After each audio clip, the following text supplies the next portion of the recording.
Assalamualaikum warahmatullahi wabarakatuh. Perkenalkan, saya Wahyu Indrawan, NPM 23125982. Selamat menonton. Halo semuanya, selamat datang di sesi bedah materi kita kali ini. Hari ini kita bakal ngebongkar habis aturan-aturan puasa Ramadan. Tapi tenang aja, kita nggak akan pakai pendekatan yang kaku. Kita bakal bedah topik ini lewat sebuah lensa klasik Nusantara yang luar biasa kaya. Tujuan kita simple, mengubah aturan fikih yang mungkin selama ini terasa rumit jadi sesuatu yang sangat masuk akal, terstruktur, dan gampang banget kita pahami bareng-bareng. Nah, sebagai fondasi utamanya, kita akan mengacu pada satu mahakarya yang bukan sembarang buku. Kitab Sabilal Muhtadin, karya Syekh Muhammad Arsyad Al-Banjari. Ini tuh referensi otoritatif mazhab Syafi'i yang punya gravitasi budaya luar biasa besar di Nusantara. Kitab ini udah jadi panduan turun-temurun, ngasih kerangka beribadah yang super aman dan terstruktur buat jutaan umat Islam di wilayah kita. Bener-bener sebuah kebanggaan regional, tapi dengan standar keilmuan kelas dunia.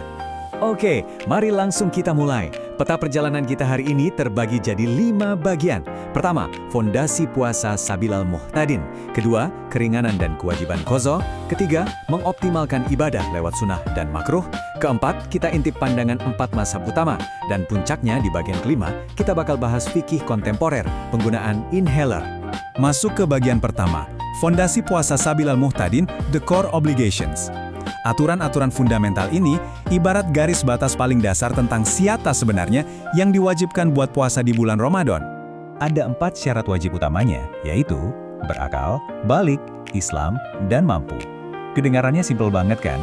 Tapi coba deh kita zoom in sedikit ke poin balik. Orang yang hilang akal jelas nggak wajib puasa. Dan walaupun puasa belum wajib buat anak-anak, fikih ngasih panduan pendidikan yang keren banget di sini. Percaya nggak? Anak umur 7 tahun tuh udah sangat dianjurkan untuk mulai belajar puasa.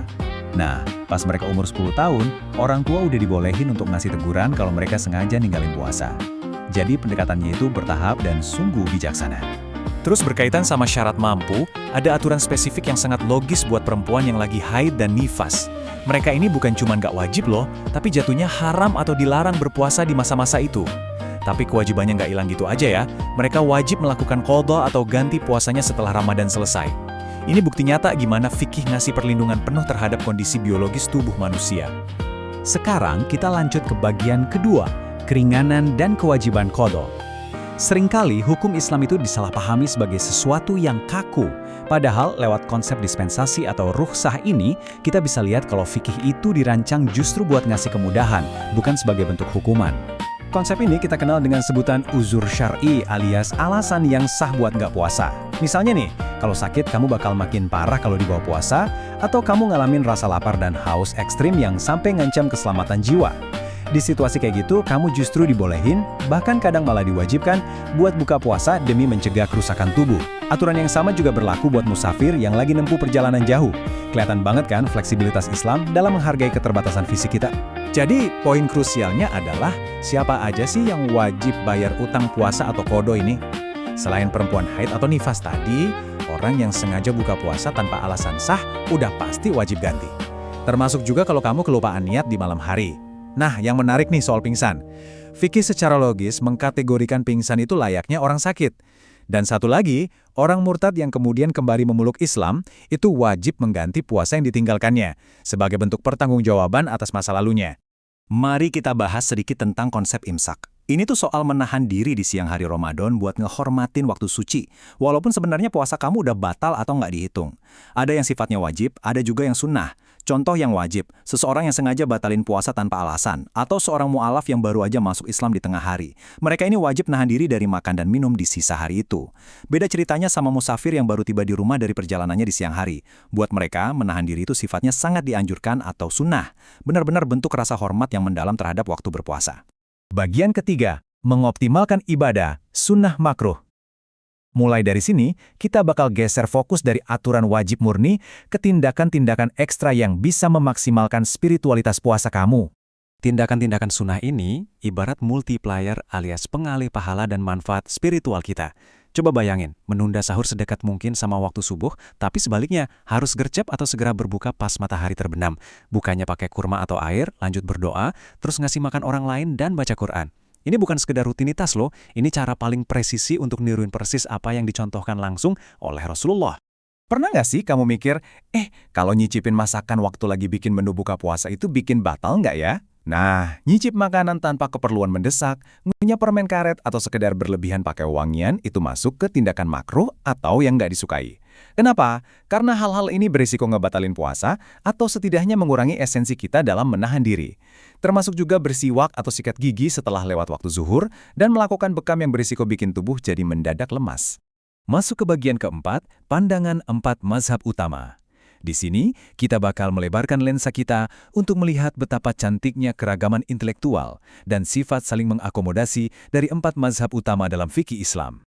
Dan ini secara brilian mengilustrasikan perbedaan-perbedaan halus di antara mereka.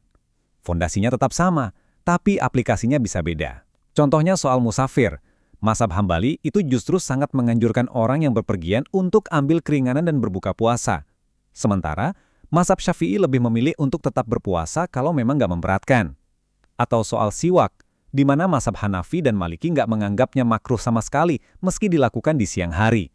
Jadi, kita tuh bukan lagi nyari siapa yang salah, tapi melihat spektrum kehati-hatian yang berbeda-beda.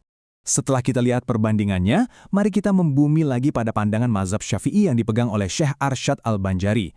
Mazhab Syafi'i ini punya satu karakter khas yang disebut ihtiyat atau prinsip sangat berhati-hati. Aturannya luar biasa terstruktur dan benar-benar berpegang teguh pada teks otoritatif. Karakteristik inilah yang bikin Syafi'i jadi panduan yang sangat aman, solid, dan kebetulan banget sangat cocok sama budaya masyarakat Nusantara dari generasi ke generasi. Dan akhirnya kita sampai di bagian kelima, fikih kontemporer penggunaan inhaler. Ini momen klimaks kita nih.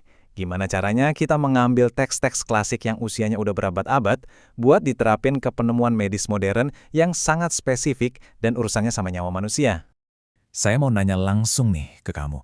Kalau ada orang pakai inhaler asma di siang hari Ramadan, itu batalin puasa nggak sih? Buat sebagian orang, ini bukan sekedar teori di atas kertas. Buat mereka yang kena serangan asma, ini murni masalah hidup dan mati. Sekaligus urusan sah atau enggaknya ibadah mereka. Terus, kenapa ini bisa jadi bahan perdebatan ulama? Jawabannya ada pada satu kata, ijtihad. Maksudnya gini, alat kali inhaler kan jelas gak ada di zaman Nabi. Makanya, para ulama harus ngerahin usaha dan pikiran yang luar biasa teliti untuk menggali hukum dari dalil yang ada demi mecahin masalah baru ini. Mereka harus membedah cara kerja teknologinya, lalu nyocokin sama prinsip dasar fikih. Nah, yang benar-benar menarik di sini adalah logika deduksi dari kedua kubu. Ulama Hanafiyah berpendapat penggunaan inhaler itu tidak membatalkan puasa. Alasannya, karena zat dari inhaler itu masuk ke saluran napas, bukan spesifik masuk ke perut atau lambung. Di sisi lain, ulama Syafi'iyah punya pandangan bahwa itu membatalkan puasa. Logikanya apa? Karena obat tersebut jelas-jelas masuk ngelewatin rongga yang terbuka, yaitu mulut, dan secara fungsi medis ngasih kelegaan atau kekuatan ke tubuh yang tadinya lemes. Bisa kita lihat ya, dua-duanya punya argumen rasional yang sama-sama kuat. Lalu, apa keputusan akhirnya kalau kita pakai kacamata Sabilal Muhtadin? Secara tegas, pandangan Syafi'i menyatakan kalau pakai inhaler dengan sengaja itu membatalkan puasa. Tapi, nah ini dia poin utamanya, penggunaan inhaler ini sangat boleh dan legal secara agama kalau kondisinya darurat, kayak lagi serangan asma. Fikih itu menempatkan nyawa dan kesehatan manusia di atas aturan administratif. Pasien silakan pakai obatnya untuk nyelamatin nyawa dan keadilan hukumnya tetap jalan dengan kewajiban qadha alias ganti puasa di hari lain nanti. Keren dan adil banget kan? Jadi, kalau bisa kita simpulkan dari semua obrolan kita hari ini, fikih itu sama sekali bukan daftar larangan buta yang nyusahin. Fikih adalah kerangka kerja yang sangat logis dan akomodatif. Ia ngasih jalan keluar, secara elegan mecahin masalah, dan mampu beradaptasi sama keterbatasan kita sebagai manusia. Gak cuma buat zaman dulu, tapi juga relevan buat era medis modern kayak sekarang ini. Buat menutup sesi bedah materi ini, aku punya satu pertanyaan buat kamu renungkan. Kira-kira berapa banyak lagi sih dilema kehidupan modern yang sebetulnya bisa kita selesaikan secara brilian cuma dengan melihat kembali kebijaksanaan di teks-teks klasik kita? Makin kita gali warisan kayak Sabilal Muhtadin ini, makin kita sadar betapa visionernya pemikiran ulama terdahulu. Terima kasih udah nemenin dan fokus belajar bareng hari ini. Sampai ketemu di pembahasan seru kita yang selanjutnya.